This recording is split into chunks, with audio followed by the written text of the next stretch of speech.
Hello students, ये इस question है हमारे सामने मैग्नेटिक्स का। इसमें एक नॉन कंडक्टिंग चार्ज रिंग है और ये मैग्नेटिक फील्ड के अंदर मूव करती है। तो इसमें सिचुएशन क्या है, इसको जरा हम पढ़ के देख लेते हैं। क्वेश्चन में सिचुएशन ये है कि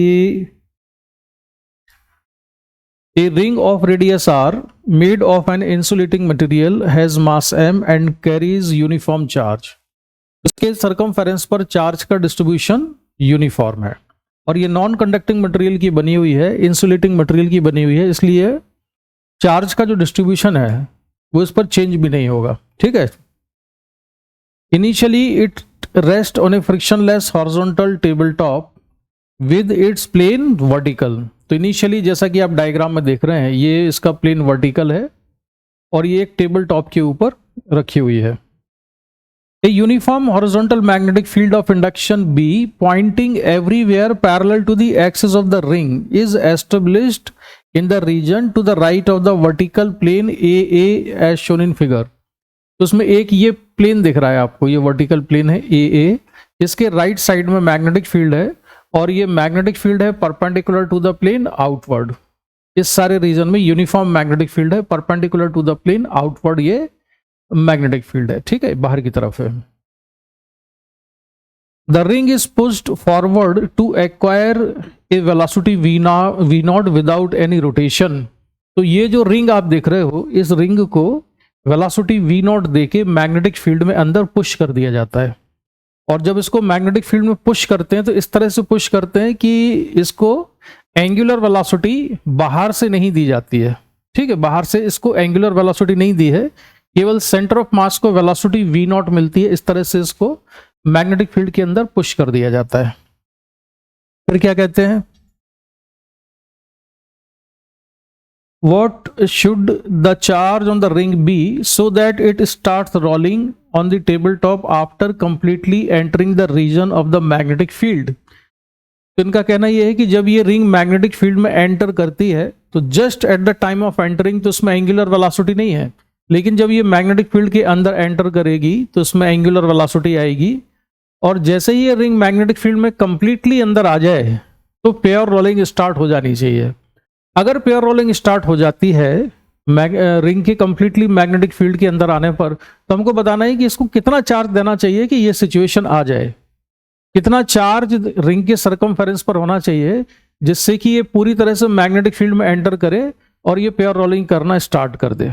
ठीक है, यानी मैग्नेटिक फील्ड में जब ये रिंग एंटर करती है तो उसको एंगुलर वेलोसिटी मिलना शुरू हो जाती है। ठीक है, अब यहां पर इस क्वेश्चन को सॉल्व करने से पहले कई सारे कॉन्सेप्चुअल और इंपॉर्टेंट पॉइंट्स के बारे में बात करना जरूरी है। जैसे कि हम देख रहे हैं कि ये जो रिंग है ये वर्टिकल प्लेन में है और रिंग पर फोर्स कौन कौन से लग रहे हैं। एक बार जब हम फोर्स बनाते हैं, जब ये रिंग मैग्नेटिक फील्ड में एंटर कर जाएगी तो एक तो मैग्नेटिक फोर्स लगेगा, इसके अलावा इस पर एक लग रहा होगा ग्रेविटेशनल फोर्स mg जो कि सेंटर ऑफ मास से पास होगा, और एक नॉर्मल रिएक्शन होगा और एक होगा magnetic force. Gravitational force vertically downward है, नॉर्मल फोर्स वर्टिकली अपवर्ड है।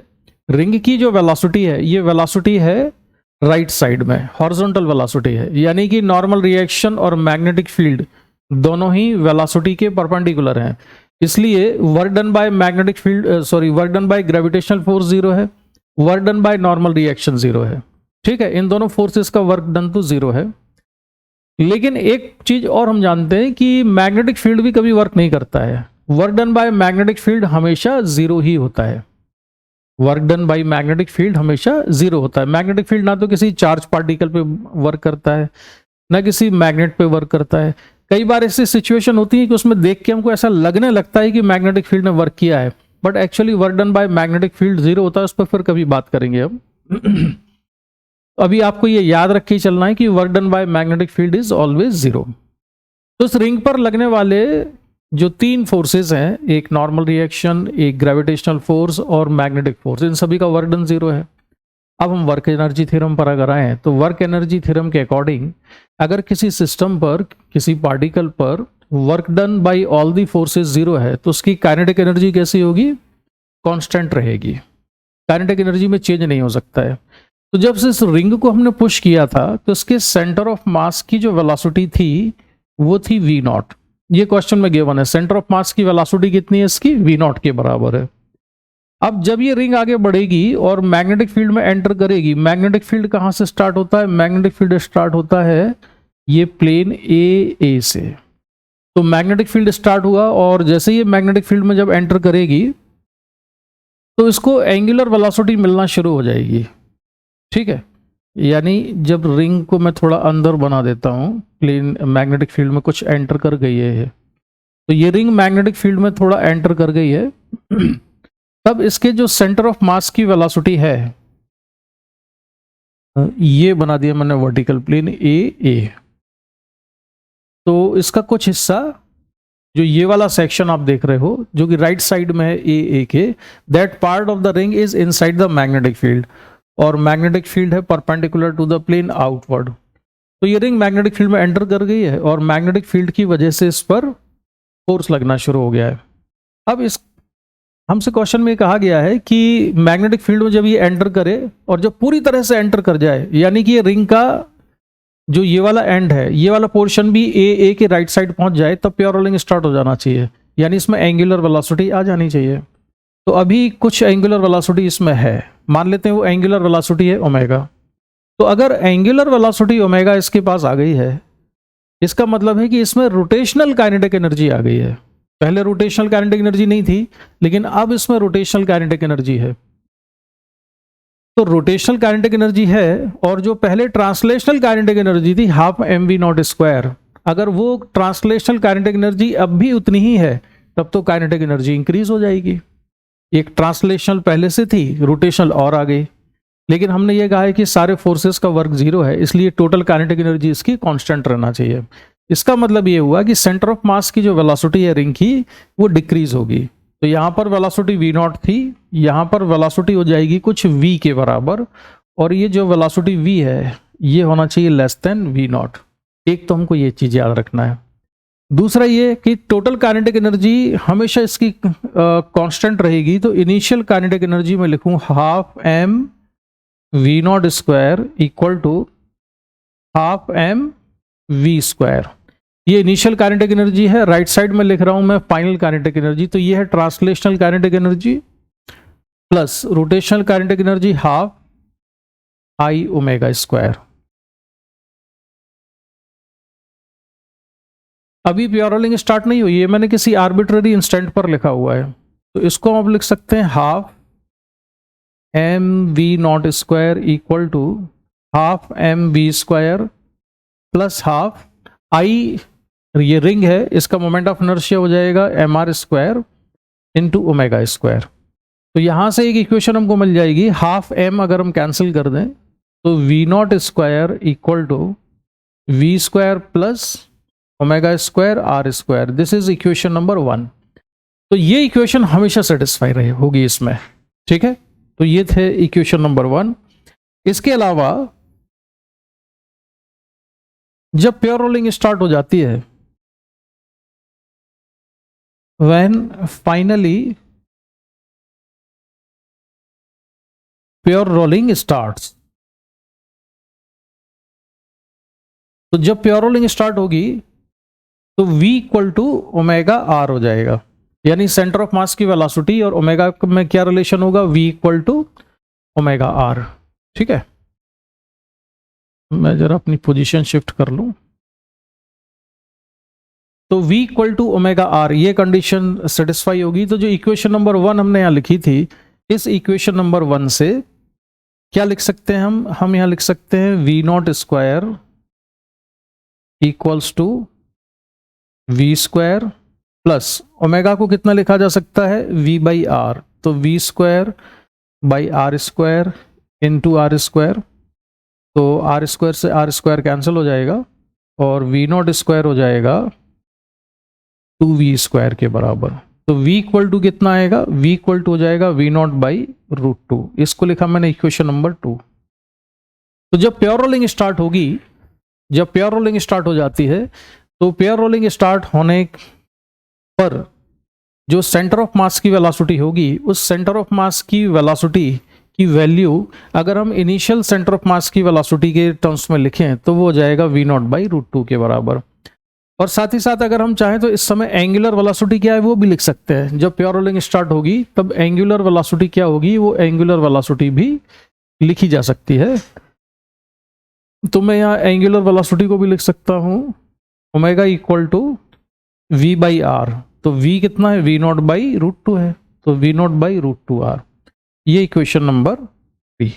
ठीक है, तो इतना कर लिया। अब हम एक सॉल्यूशन की डायरेक्शन में और आगे बढ़ते हैं, और अब मैं एक डायग्राम बनाता हूं यहाँ पर, ये देखिएगा। तो ये टेबल टॉप है जिस पर कि रिंग मूव कर रही है, और ये हमने रिंग बना ली है, और ये वो प्लेन है ए जिसके राइट साइड में अब रिंग मूव कर चुकी है।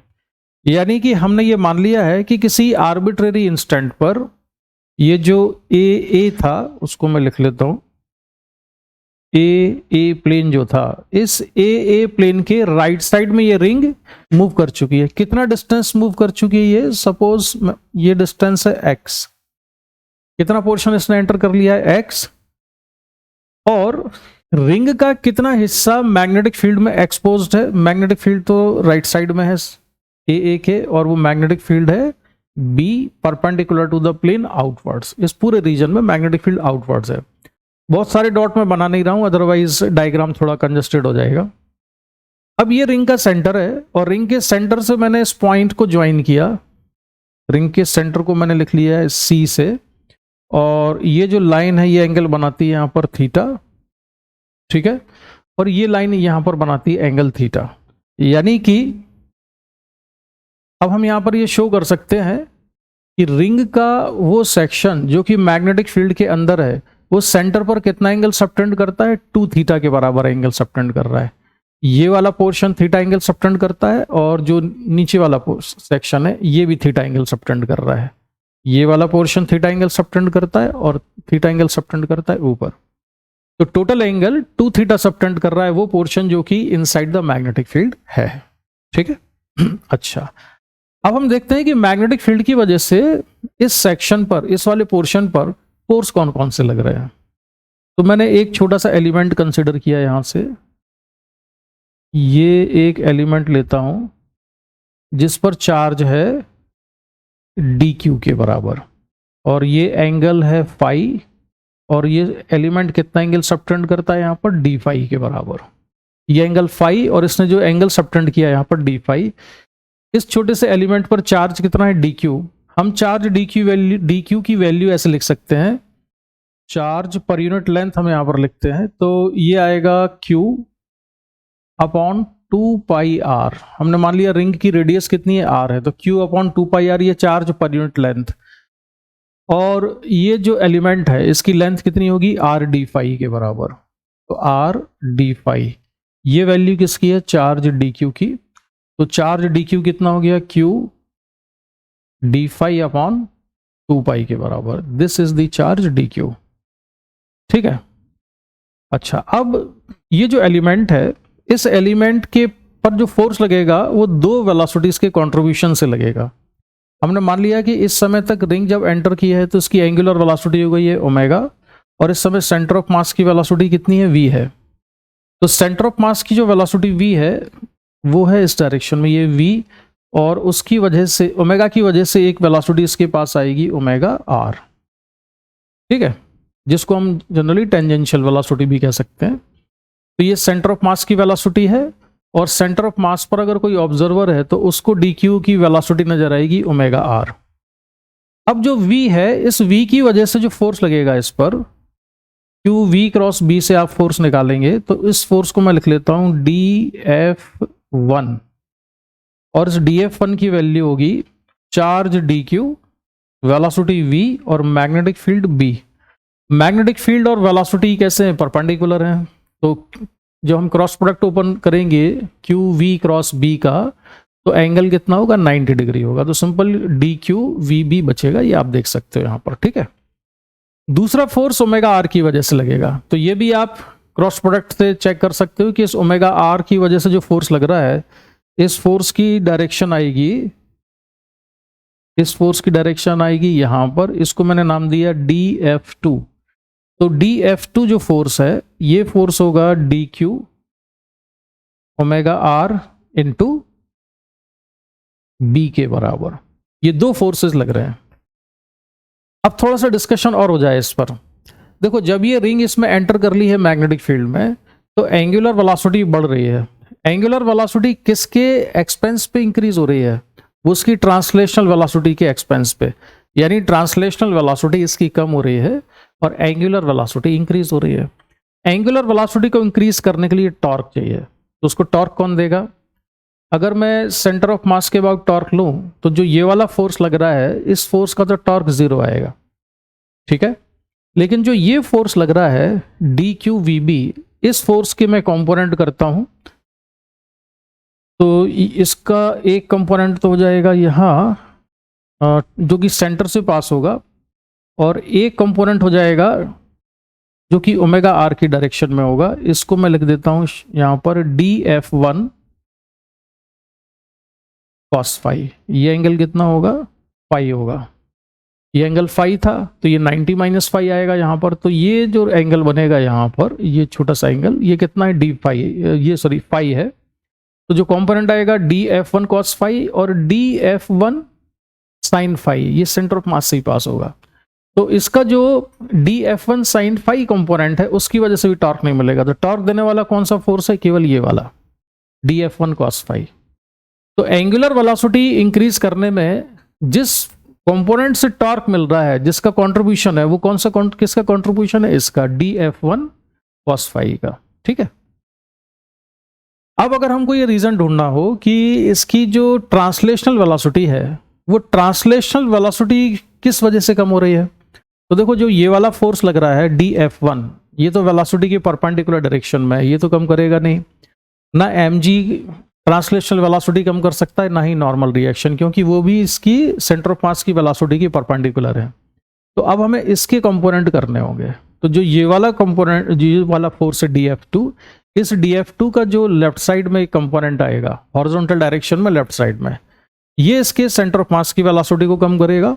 और जो दूसरा कंपोनेंट आएगा इसका वर्टिकली डाउनवर्ड, वो वेलोसिटी में कोई चेंज नहीं लाएगा, ठीक है। और ये जो फोर्स है, ये सेंटर ऑफ मास से पास होता है, इसलिए सेंटर ऑफ मास के अबाउट अगर हम टॉर्क लिखेंगे तो इसका टॉर्क 0 आएगा। तो अब मैंने आपको दोनों चीजें एक्सप्लेन कर दी कि इसके सेंटर ऑफ मास की वेलोसिटी डिक्रीज क्यों हो रही है और एंगुलर वेलोसिटी क्यों इंक्रीज हो रही है। एंगुलर वेलोसिटी कौन इंक्रीज कर रहा है? इस वाले फोर्स का जो ये कंपोनेंट है dF1 cos फाई, इसका जो टॉर्क है सेंटर ऑफ मास के अबाउट, अगर इसका आप सेंस ऑफ रोटेशन निकालोगे तो क्लॉकवाइज आएगा, इसकी एंगुलर वेलोसिटी को इंक्रीज करेगा। और ट्रांसलेशनल वेलोसिटी कौन कम कर रहा है? ये जो फोर्स है dF2 का जो हॉरिजॉन्टल कंपोनेंट आएगा, ये सेंटर ऑफ मास की वेलोसिटी को कम करेगा। तो प्योर रोलिंग की डायरेक्शन में काम हो रहा है, एंगुलर वेलोसिटी इंक्रीज हो रही है, सेंटर ऑफ मास की वेलोसिटी डिक्रीज हो रही है, और एक इंस्टेंट ऐसा आएगा जबकि v equal to omega r होगा। लेकिन क्वेश्चन में ये कहा गया है कि v equal to omega r कब होना चाहिए? वो तब होना चाहिए जब जैसे ही रिंग का जो लास्ट वाला एंड है, ये वाला पोर्शन है, ये पूरी तरह से रिंग जैसे ही पॉइंट इस प्लेन ए के राइट साइड में आती है, जस्ट उस मोमेंट पर प्योर रोलिंग स्टार्ट हो जाना चाहिए, ठीक है। तो ये तो हुआ इसका डिस्कशन, इसका एक्सप्लेनेशन हुआ। अब जरा हम इसका कैलकुलेशन कर लेते हैं टॉर्क का, कि ये वाला जो सेक्शन है जो कि अभी एक्सपोज्ड है to the magnetic field which is inside the magnetic field, on this section of the ring how much torque is acting. तो इस पर टॉर्क कैलकुलेट करते हैं। तो सबसे पहले हम टॉर्क निकालते हैं dF1 cos फाई का, तो dF1 cos फाई, और इस कंपोनेंट की यहां से सेंटर ऑफ मास से परपेंडिकुलर डिस्टेंस कितनी है? r के बराबर, तो ये r होगा। अब मैं वैल्यू रखता हूं dF1 की, तो dF1 कितना है? dQ VB cos phi into r, और dQ की भी वैल्यू रख देते हैं, तो ये हो जाएगा B as it is, V as it is, dQ की वैल्यू है Q d phi upon 2 pi into cos phi into r, ठीक है। ये है टॉर्क। अब हम करेंगे इसको इंटीग्रेट, तो इस हिस्से पर जो टोटल टॉर्क है वो निकल आएगा। इंटीग्रेशन के बाहर जो कांस्टेंट टर्म्स हैं उनको हम बाहर निकाल के रख देते हैं। एक तो b कांस्टेंट है, v कांस्टेंट नहीं है, लेकिन मैं जिस इंस्टेंट पे कैलकुलेट कर रहा हूं उस समय वेलोसिटी कितनी है, v है, और इतना सेक्शन एक्सपोज्ड है। ध्यान रखना, मैं किसी पर्टिकुलर इंस्टेंट ऑफ टाइम पर निकाल रहा हूं, उस पर्टिकुलर टाइम पर उसकी वेलोसिटी कितनी है, सेंटर ऑफ मास की v है और इतना सेक्शन एक्सपोज्ड है। उस पर्टिकुलर इंस्टेंट पे टॉर्क कैलकुलेट कर रहा हूं, इसलिए v को बाहर निकाल रहा हूं, अदरवाइज v तो चेंज होता जाएगा। तो b v q तो टोटल चार्ज था इस पर, और r बाहर निकल आएगा अपॉन 2 पाई, और इंटीग्रेशन के अंदर बचा cos फाई डी फाई। ठीक है, अब देखो हमको जो लिमिट लगानी है वो माइनस थीटा से प्लस थीटा तक लगानी है। या मैं ऐसा भी कर सकता हूं कि मैं इस सेक्शन पे टॉर्क निकाल लूं, तो जितना इस वाले हिस्से पे टॉर्क लग रहा होगा उतना ही इस नीचे वाले हिस्से पे टॉर्क लग रहा है। तो मैं लिमिट लिख लेता हूं, मान लो 0 से थीटा, और इसको मल्टीप्लाई कर देता हूं किससे, 2 से, तो इंटू 2 कर दिया है। तो ये इंटू 2 का वजह क्या है, जिससे कि नीचे वाले हिस्से का भी टॉर्क में कॉन्ट्रीब्यूशन निकल आए। तो टॉर्क टाउ इक्वल टू, अब ये हो जाएगा, ये 2 पाई में जो 2 था, ये 2 से ये 2 कैंसिल कर दिया, तो ये बचेगा B V Q R upon pi, और कॉस थीटा का इंटीग्रेशन हो जाएगा साइन थीटा, और लिमिट रख देंगे तो केवल साइन थीटा ही बचेगा। इसको मैंने लिख लिया, ये है इक्वेशन नंबर। अब पिछले पेज पर हम देखते हैं हमने इक्वेशन क्या लिखी थी, चलो 1 2 रही होगी, इसको हम 3 मान लेते हैं। तो ये है इक्वेशन नंबर 3। अब इसके आगे का जो काम है वो बड़ा इंटरेस्टिंग है। हम अवॉइड करना चाहते हैं लंबे चौड़े इंटीग्रेशन को। इसके सोल्यूशन ना आप कहीं और भी देखेंगे तो उसमें इंटीग्रेशन बड़े कॉम्प्लिकेटेड या थोड़े बड़े इंटीग्रेशन है। मैंने कोशिश की है कि इसका जो सोल्यूशन है, इसके सोल्यूशन में इंटीग्रेशन कॉम्प्लिकेटेड ना हो। तो अब मैं क्या कर रहा हूं, ये जो टॉर्क है ये अभी कितने हिस्से पर लग रहा था, इस वाले सेक्शन पर ये टॉर्क लग रहा है। तो इस टॉर्क की वजह से जो एंगुलर इंपल्स लगेगा इस पर, वो एंगुलर इंपल्स में लिखूंगा। एक मिनट रुकिए जरा।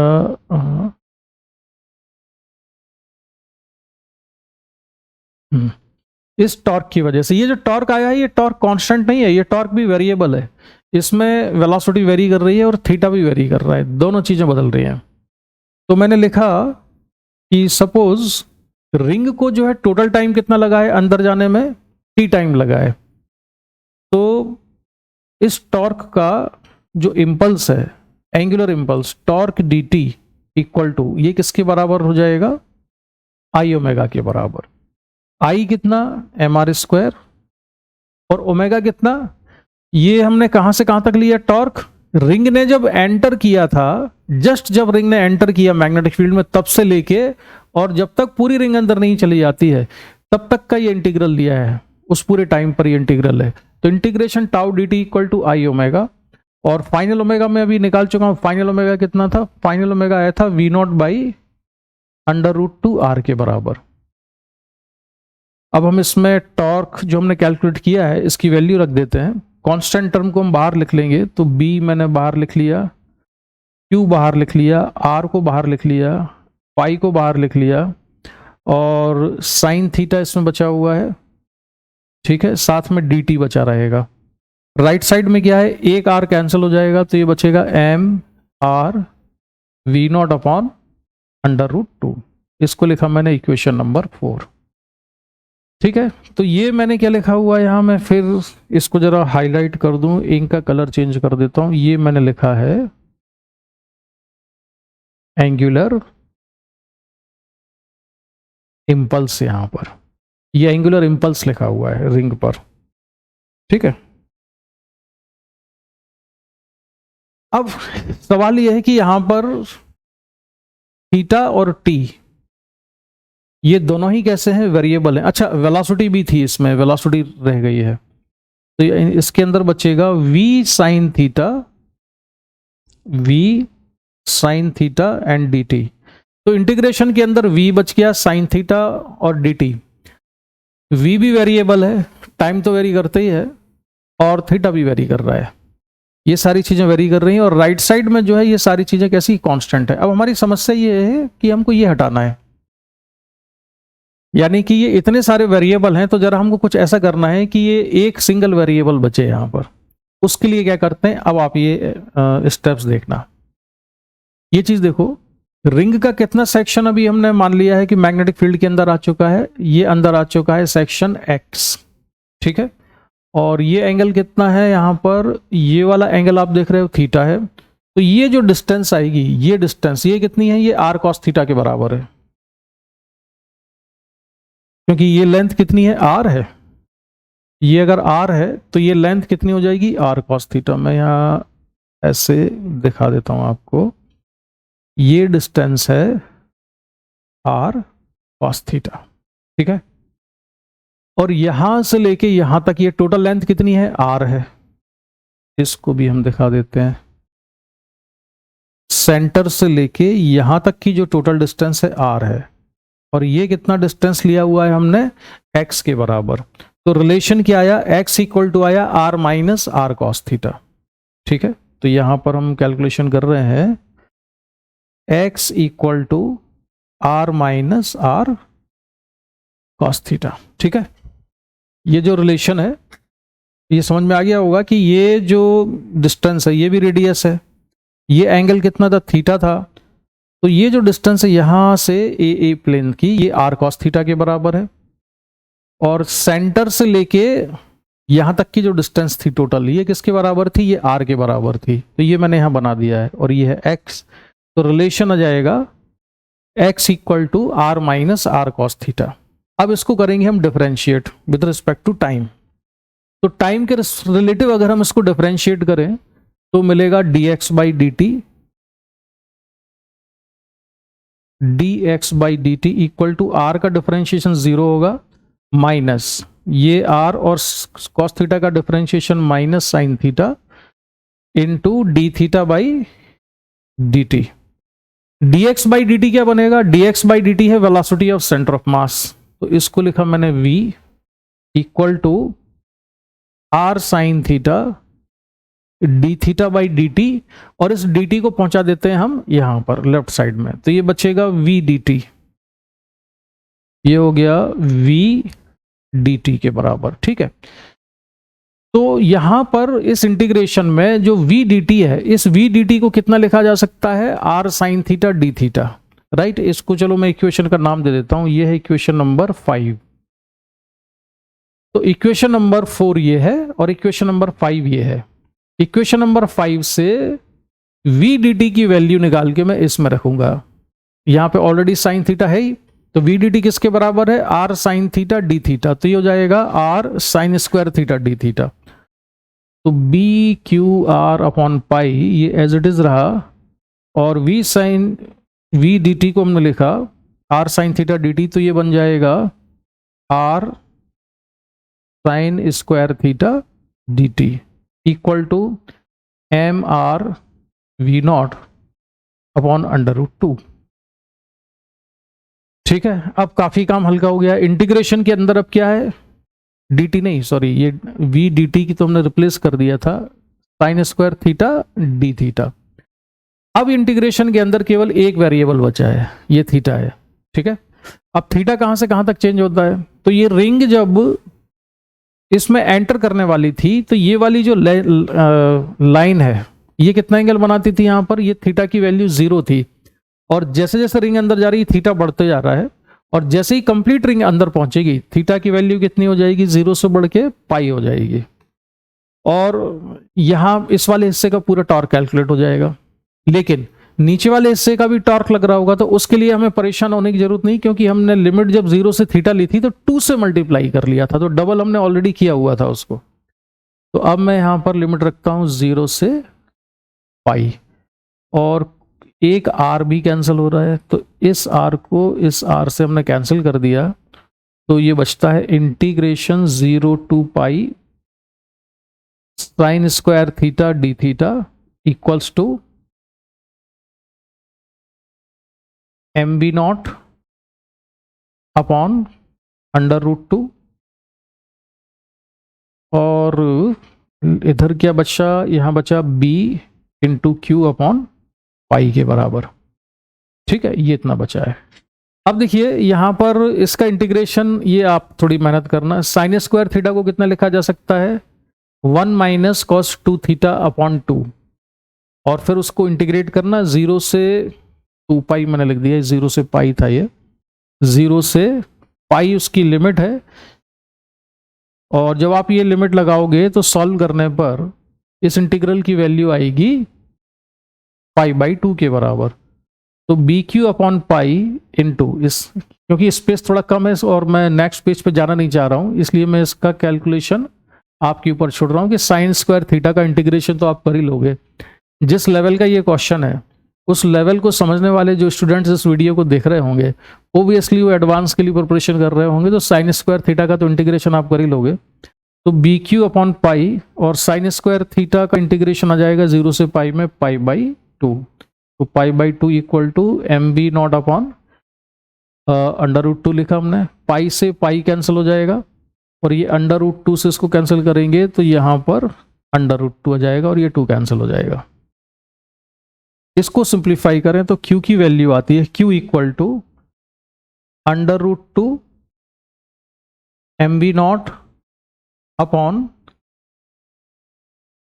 एक आर और बचा हुआ था इंटीग्रेशन के अंदर वाला, वो आर आ जाएगा बाहर, ये आर इधर था, तो ये आ जाएगा बी इंटू आर। तो सॉल्व करने पर हमारे पास फाइनली जो आंसर आता है Q इक्वल टू, वो आता है under root 2 M B naught upon B R. अब इस पूरे क्वेश्चन के सोल्यूशन का सबसे हाई पॉइंट क्या था? सबसे हाई पॉइंट ये था कि इस इंटीग्रल में जब 3 वेरिएबल थे v, थीटा और dt, तो हमने x equal to R minus R cos theta लिखा, इसको डिफरेंशिएट करके v dt को जो रिप्लेस किया है ना, उससे सारा का सारा क्वेश्चन इजीली सॉल्व हो गया है। अदरवाइज इसका कैलकुलेशन बड़े लंबे चौड़े इंटीग्रल से होता है।